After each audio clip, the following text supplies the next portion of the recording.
Tubuh Lina memakai jas Louis yang mencerminkan niat sebenarnya Louis. Tetapi dia mendengar pembicaraan, wajahnya masih lebih merah, dan dia tidak berani mengatakan apa-apa. Louis berkata kepada Thomas, "Kamu turun dan beli pakaian." Dia tidak ingin membiarkan wanita itu mengenakan pakaian basah. Nanti dia akan sakit. Thomas dengan cepat menjawab Louis dengan hormat. "Ya, Tuan." Ketika Thomas pergi, tatapan Louis jatuh ke tumpukan tas belanja yang diletakkan Lina di sisinya. "Apakah ini milikmu?" Lina berkata dengan jujur. "Tidak.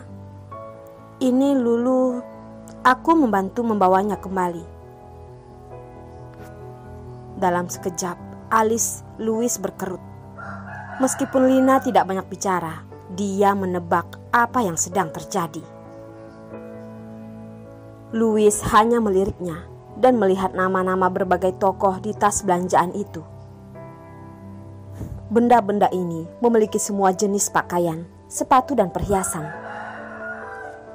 Ketika tatapan Louis jatuh kembali ke tubuh Lina, dia menyadari bahwa dia memiliki gelang tembaga kosong di pergelangan tangannya. Dan jari-jarinya serta pergelangan tangan lainnya juga kosong.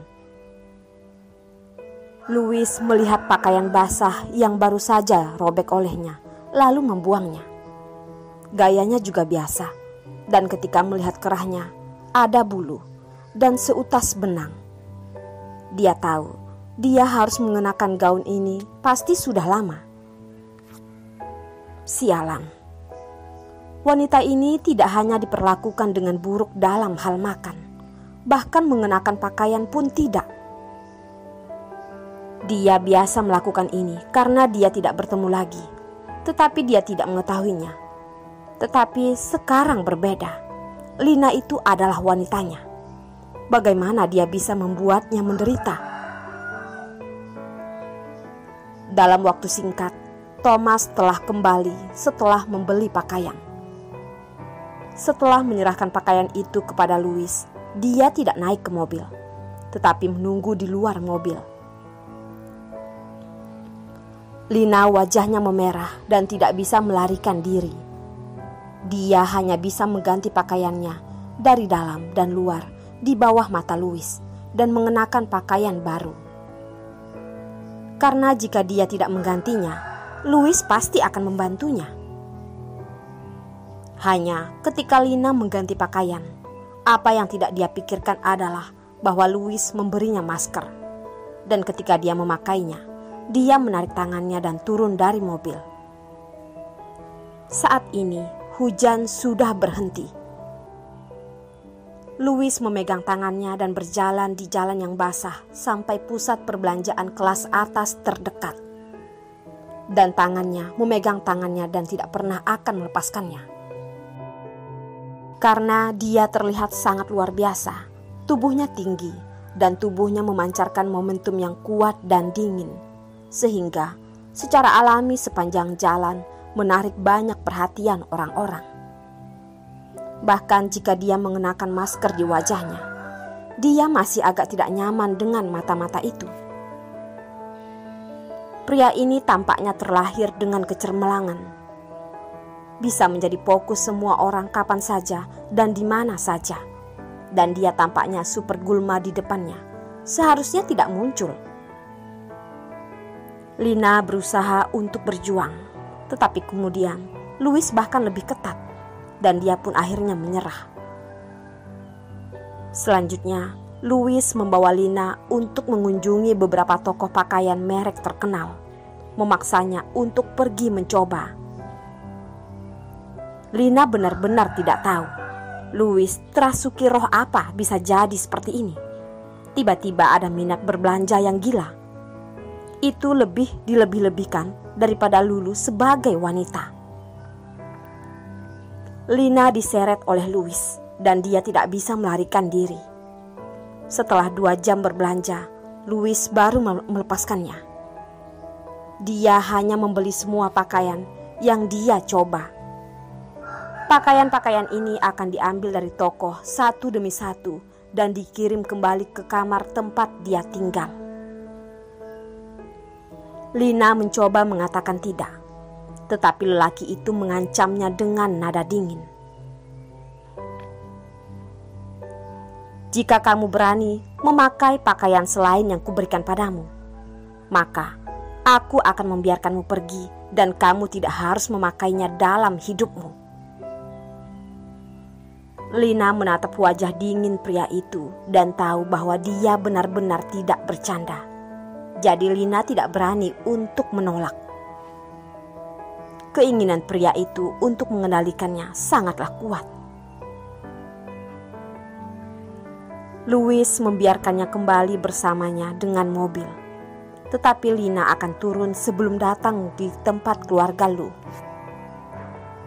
Mata Louis dingin dan tidak ada penolakan. Dia hanya menatap bagian belakang keberangkatan Lina sampai Lina memasuki keluarga Lou. Dia membiarkan Thomas pergi dan tidak memasuki keluarga Lou. Dia masih memiliki beberapa hal untuk ditangani kali ini. Dia tidak sengaja bertemu dengannya di tengah jalan, lalu mengantarnya kembali. Jika tidak sengaja melihatnya, mungkin si bodoh ini akan lebih basah kuyup. Lina kembali ke kamarnya setelah menyerahkan tas belanja yang dibeli oleh Lulu kepada pelayan yang bertanggung jawab untuk melayani Lulu.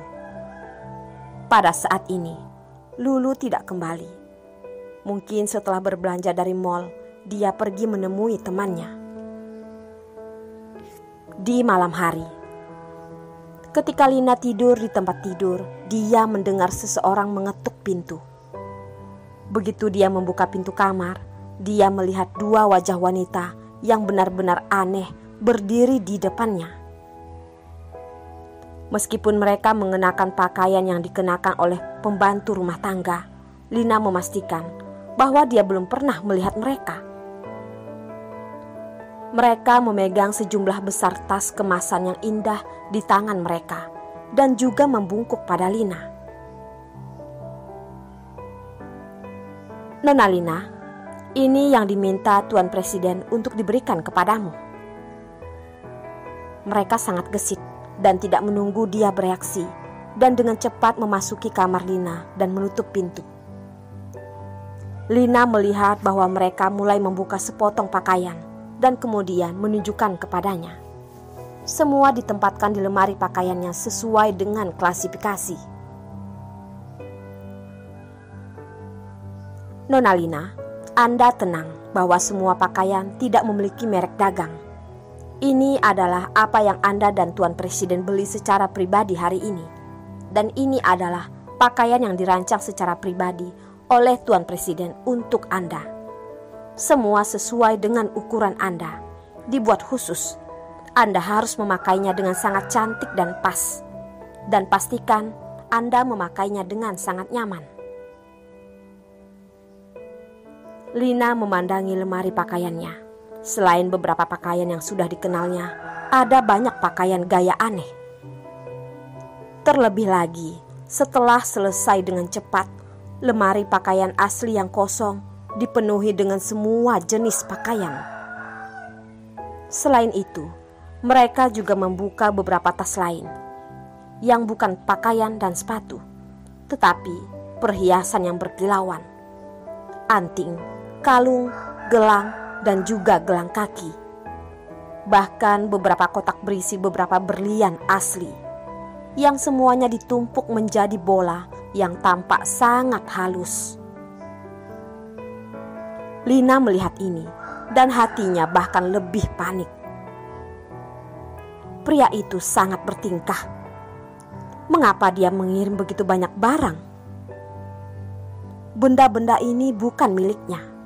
Kamarnya awalnya adalah kamar pembantu yang paling umum dan lokasinya paling terpencil. Sekarang dilengkapi dengan banyak permata. Lina hanya merasa lebih tidak nyaman dan sempit. Lina menggelengkan kepalanya dan berkata, "Aku tidak butuh ini. Bisakah kalian mengambilnya kembali?" Dia berpikir bahwa pengalaman berbelanja sore ini sudah berlebihan. Tetapi dia tidak menyangka bahwa pria itu telah mengirim lebih banyak barang pada saat ini. Mereka khusus mengirimkan hadiah seperti yang sudah mereka harapkan dari Lina untuk mengatakan ini. Salah satunya sedikit lebih tua, mengenakan pakaian dan pakaian pelayan yang tak diragukan. Wanita itu dengan hormat berkata, "Tuan Presiden berkata ini adalah barang-barang, adalah yang dia berikan kepada Anda. Anda tidak boleh menolaknya. Dan Tuan Presiden juga mengatakan bahwa barang-barang ini milik Anda selamanya. Anda tidak dapat menjualnya kembali jika Anda benar-benar melakukannya. Dengan kata lain, Tuan Presiden secara alami akan memiliki cara untuk mengetahuinya. Maka konsekuensinya adalah risiko Anda yang tak."